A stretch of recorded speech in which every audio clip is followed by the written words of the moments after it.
it's not a place to give advice. It's not a place to fix people. That's not what we're doing there. It's not a therapy session in the sense of I'm sharing what's going on in my life and an expert is telling me what I need to do. That's the quickest way to kill a class meeting. Because there's a lot of us who think that our opinions are pretty excellent. And they're not.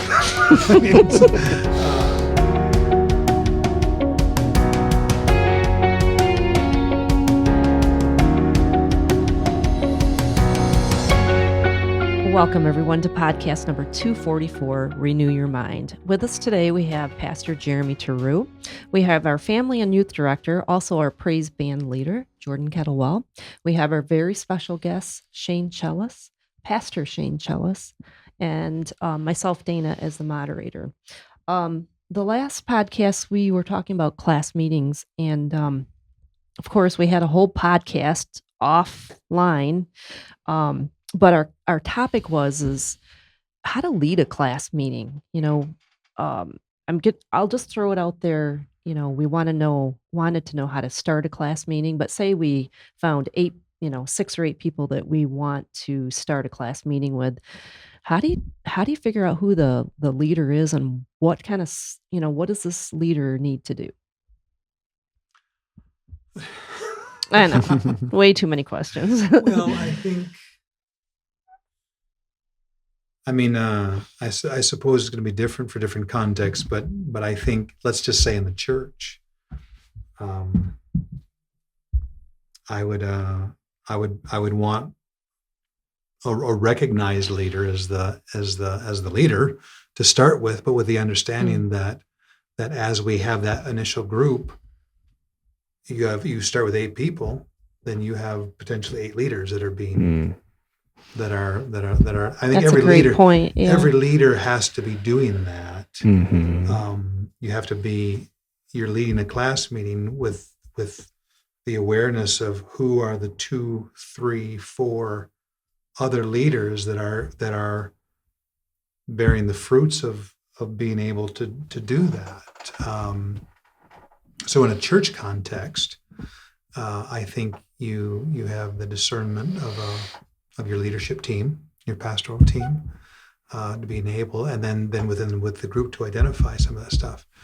So there's going to be a level of maturity, a level of discernment, I think, to do that, because you're the one kind of leading that, bringing things back around when they need to be back around, understanding when things are kind of going off the rails of when and how to do that. A class leader historically is always the one who goes first, Oh, really? I don't think we did that in our practice trial. The question, how is it with your soul? They go first. Because you're setting the tone. That's what leadership does. It always goes first, and sets the tone. And I think that's why it's important too for a class leader to be, because they'll set the tone with that, is to be real. A class meeting is no fail-safe against surface level things. And so the class leader sets the tone with that, but it also starts to be able to identify when that's not really what's happening in a class. What are some things that shouldn't happen in a class meeting? If you were there at which is kind of a pet peeve of mine, we talked about this before, that it's not a place to give advice. It's not a place to fix people. That's not what we're doing there. It's not a therapy session in the sense of I'm sharing what's going on in my life and an expert is telling me what I need to do. That's the quickest way to kill a class meeting, is that way, because at the end of the day, I don't need. I've said before, no one cares about your opinion. That might be somewhat harsh to say that, but some people need to hear that harshly, because there's a lot of us who think that our opinions are pretty excellent, and they're not.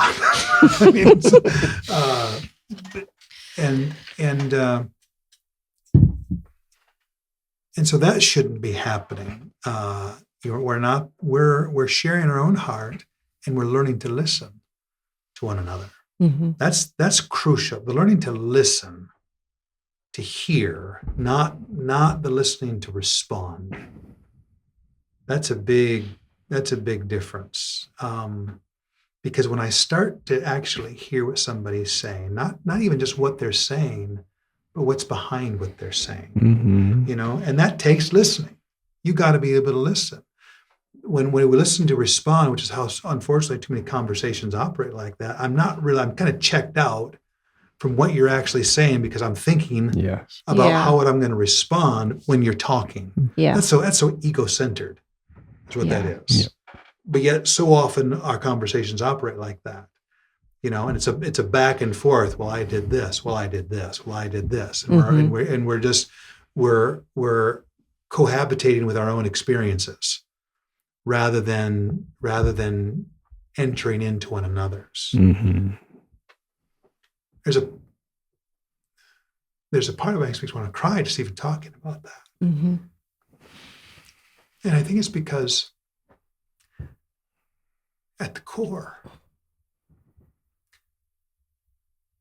all of us want to be loved to that extent, to be important enough to somebody else to actually care about me.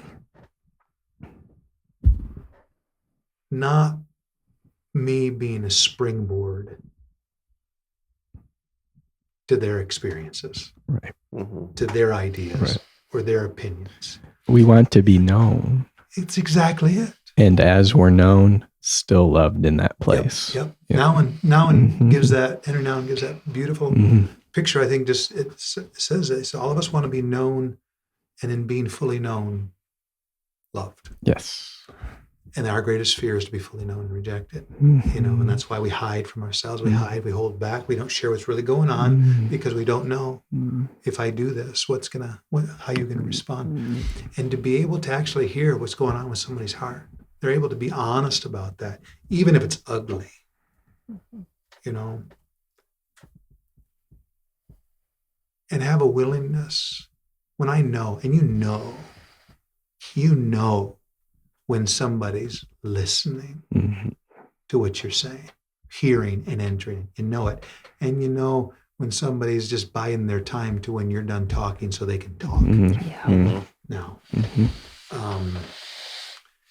And so that's why the biggest guard against a class meeting is guarding against that right there. It's not about giving your opinions. It's not about fixing people. It's not about even giving my own experiences. And I'm not even saying that some of that stuff isn't valid. I don't want to say that. What I'm saying is that when somebody's talking about it, it's about them. It's not about you. And being able to enter in with somebody for them. When that's the kind of community that you cultivate, and that really is the help of a leader, of a culture that forms, you got a life-giving community right there.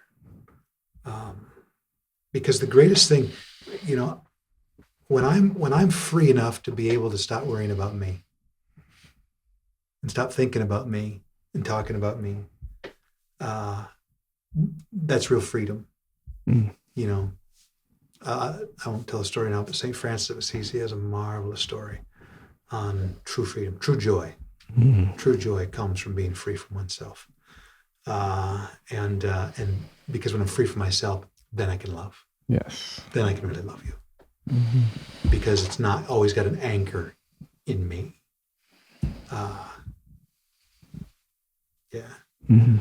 So I think that's some of the stuff that is cultivated, and that is directly connected to the pursuit of holiness. That's directly connected to the restoration of the image of God, which is what holiness is.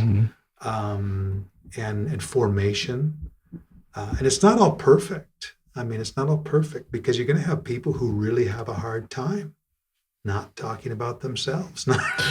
Even in their question. If you talk about what we talked about before, if we say, hey, you can't ask a question in a group, don't give advice. Some of us have that marvelous ability even with a question about us. Yeah. by citing examples of personal experience. Yes. And then 20 minutes later, you've made it to your question. But then where leadership then comes in is being able to see that Yeah. and go, brother, do you recognize that? That's where mutual accountability comes in. Yeah. Mhm. Well, then when the accountability is in love, Yes. because you see how I'm saying? You're not going to get that on Sunday morning. It's Yeah. not going to be that kind of dynamic on Sunday morning. Sunday morning, I will contest and say, is absolutely vital Yes. that we gather on the Lord's day, the first day of the week, the day that he declared, I make all things. Mm-hmm. Yeah. But that kind of intimacy just isn't going to happen on that level. Yeah. Now you can take that back into that intimacy. Oh, yes. Mhm. Yes. Mhm. Yes. But they are somewhat They work differently. And together. sometimes Yeah. people who are never going to come to that, Yeah. they start here, and it's that gets them. Amen. Yes. Yeah. And just There's to, your outreach right there. yeah. Ah. Right. We talked about that earlier. That's great. And just to touch on accountability for a minute, because that word tends to scare people sometimes. And I'll throw this over to you, Shane, but I really love Wesley's view of accountability in class meetings in these types of groups was watching over one another in love. Yeah. And so it's not a, hey, I got you. You're doing something wrong. Now start doing it right. Exactly. No. You love the people Yep. that you're communing with. Yep. Yep. And out of watching over for one another in love, you're helping each other to stay on track Yeah. with Christ. So would you expand on that at all? Well, I Or think that's- here,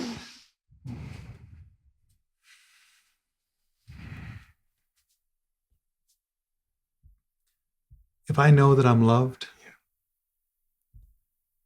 if I know you love me, there's a lot of hard things you can say to me Mhm. that I can hear that I wouldn't hear from somebody else Mhm. because I know you love me. You know, I remember I was United Methodist, and then I left the Methodist Church because I felt like United Methodist Church wasn't Methodist. And I said, I'm going to go back to John Wesley's church. So I became an Anglican. And then I was an Anglican priest for 13 years. And then I went back home to the Methodist Church. Mhm.